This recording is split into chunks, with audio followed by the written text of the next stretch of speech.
اور اس سے کہتا ہے، اوئے ہرن کے بچے، تیری ہمت کیسے ہوئی میرے برابر میں کھڑے ہو کر پانی پینے کی؟ تو بچوں ہرن کہتا ہے، کیوں بھائی، تم کوئی راجا شیر کے خاص وزیر ہو جو تمہارے برابر میں کھڑے ہو کر پانی نہیں پیا جا سکتا؟ دیکھ ہرن، مجھ سے زیادہ بحث نہ کر، میں کوئی عام اونٹ نہیں ہوں، میں سفید اونٹ ہوں، سفید اونٹ، اس لیے بہت خاص ہوں۔ تو ہرن کہتا ہے، دیکھو اونٹ بھیا، اگر تم سفید اونٹ ہونے کی وجہ سے خاص ہو تو میرے بدن سے بھی ایک خاص خوشبو آتی ہے، تو پھر تو میں بھی ایک خاص ہرن ہوا نا۔ تو اونٹ کہتا ہے، اچھا تو بتاؤ، میں 6 ماہ تک پانی پیے بغیر رہ سکتا ہوں، کیا تم ایسا کر سکتے ہو؟ میں 10 فٹ اونچی چھلانگ لگا سکتا ہوں، ہرن کہتا ہے، تو تم بتاؤ کیا تم ایسا کر سکتے ہو؟ اونٹ کہنے لگا، میں اونچے درخت کے پتے اور پھل کھا سکتا ہوں، کیا تم ایسا کر سکتے ہو؟ تو ہرن نے کیا کہا، میں چیتے کو دوڑ میں ہرا سکتا ہوں، کیا تم ایسا کر سکتے ہو؟ تو بچوں دونوں ہی اپنی اپنی خوبیاں ایک دوسرے کو گنوانے لگتے ہیں، لیکن ان دونوں کی بحث کا کوئی نتیجہ نہیں نکلتا۔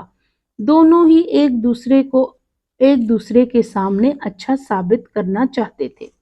ہرن کہتا ہے، دیکھو اونٹ بھیا، مجھ میں تم سے زیادہ خوبیاں ہیں، اس لیے میں تمہارے ساتھ کھڑے ہو کر پانی پینے کا حق رکھتا ہوں۔ اونٹ کہتا ہے، بکواس بند کرو، تم میری برابری کبھی نہیں کر سکتے۔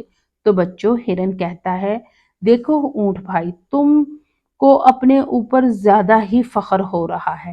ایسے کرتے ہیں، راجا شیر کے پاس جاتے ہیں اور ان سے فیصلہ کرواتے ہیں کہ ہم میں سے زیادہ بہتر کون ہے۔ اونٹ کہنے لگا، ہاں ہاں، راجا شیر کے پاس جاتے ہیں۔ اونٹ اور ہرن راجا شیر کے پاس جانے کے لیے چل پڑتے ہیں۔ کچھ ہی دیر کے بعد شیر کے غار کے پاس پہنچ جاتے ہیں۔ راجا شیر ان دونوں کو دیکھ کر کہتا ہے، کیا بات ہے، تم دونوں میرے پاس کیوں آئے ہو؟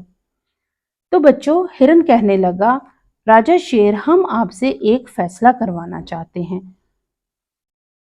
دونوں نے راجا شیر کے سامنے اپنی اپنی باتیں بیان کر دی۔ شیر کہتا ہے، ایسے تو تم دونوں کا فیصلہ کبھی نہیں ہو سکتا، میں تم دونوں کے درمیان ایک مقابلہ کرواتا ہوں، تم میں سے جو جیت جائے گا وہی اس جنگل کا بہترین جانور ہوگا۔ ہرن کہنے لگا، تو بتائیں راجا شیر، ہم کو کیا کرنا ہوگا؟ تو شیر کیا کہتا ہے، تم دونوں کو پہاڑی والی جھیل کے اس پار جا کر ایک خاص درخت کی پتیاں توڑ کر لانی ہوں گی، تم میں سے جو بھی پہلے وہ پتیاں میرے پاس لے آئے گا وہی بہترین ہوگا۔ تو بچوں ہرن اور اونٹ دونوں جھیل کی طرف چل پڑتے ہیں۔ دونوں ہی دوڑتے ہوئے جھیل پر پہنچنا چاہتے ہیں، لیکن ہرن تیز دوڑنے کی وجہ سے اونٹ سے پہلے جھیل پر پہنچ جاتا ہے، اور وہ جیسے ہی جھیل کو پار کر کے پانی میں اترتا ہے تب ہی وہاں پر ایک خطرناک مگرمچھ ہرن پر چھلانگ لگانے کی کوشش کرتا ہے، لیکن ہرن اپنی تیزی کی وجہ سے فوراً پانی سے باہر آ جاتا ہے۔ تب ہی وہاں اونٹ بھی پہنچ جاتا ہے اور ہرن سے کہتا ہے، کیوں بھائی، تم نے ابھی تک جھیل کو پار کیوں نہیں کیا؟ ہرن کہتا ہے، اونٹ بھیا، جھیل میں تو بہت بڑا مگرمچھ ہے، اگر ہم پانی میں اترے تو وہ ہمیں کھا جائے گا۔ اونٹ کہتا ہے، ارے کوئی مگرمچھ نہیں ہے، تم چاہتے ہو کہ میں مگرمچھ سے ڈر جاؤں اور میں پانی میں نہ اتروں، میں مگرمچھ سے نہیں ڈرتا۔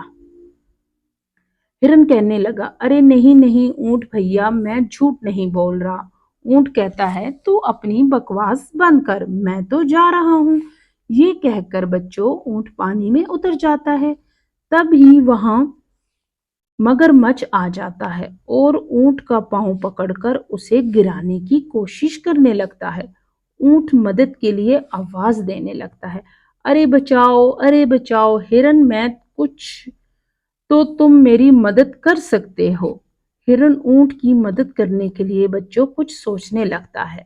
تب ہی اسے ایک درخت پر بندروں کا پورا ٹولہ نظر آ جاتا ہے۔ ہرن بندروں کے پاس جا کر ان سے مدد مانگتا ہے۔ ارے بھائیو، میرا ساتھی سفید اونٹ خطرے میں ہے، تم لوگ اس کی جان بچانے میں میری مدد کرو۔ بندر کہتے ہیں، ارے وہ سفید اونٹ تو بہت مغرور اور بدتمیز اور نکچڑا اونٹ ہے، ہم اس کی مدد کیوں کریں؟ ہرن اس کو سمجھاتا ہے کہ ارے بدتمیز تو وہ ہے، نکچڑا تو وہ ہے، تم تو نہیں۔ مصیبت میں بھلائی کی جائے تو اللہ بھی آپ کے ساتھ بھلا ہی کرے گا۔ بندر بچوں ہرن کی بات مان لیتے ہیں۔ سارے بندر ایک ایک پتھر اٹھا کر ہرن کے ساتھ جھیل پر آ جاتے ہیں اور مگرمچھ کو پتھر مارنے لگتے ہیں۔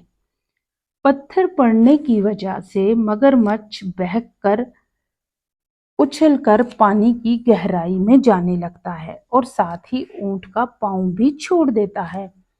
تو بچوں پھر اونٹ فوراً جھیل سے باہر آ جاتا ہے۔ ہرن کہتا ہے، بھائی دیکھا تم نے، آج تمہاری جان ان عام سے بندروں نے بچائی ہے اور تم ہو کہ اپنے سفید رنگ کی وجہ سے اپنے آپ کو بہت خاص سمجھتے ہو۔ تو بچوں اونٹ شرمندہ ہو کر کہتا ہے، ہاں بھائی، ساری غلطی میری ہے، میں اپنے آپ کو بہت خاص سمجھتا تھا، لیکن آج کے بعد میں ایسا ہرگز نہیں کروں گا۔ ہر جانور کی اپنی اپنی اہمیت ہے، میں اب سب جانوروں سے دوستی بنا کر رکھوں گا۔ اب سفید اونٹ سب جانوروں کے ساتھ اچھا سلوک کرتا ہے اور سب کے ساتھ مل کر رہتا ہے۔ تو پیارے بچوں، ملیں گے اگلی نئی کہانی میں۔ میرے چینل کو سبسکرائب کر دیجیے گا۔ اللہ حافظ۔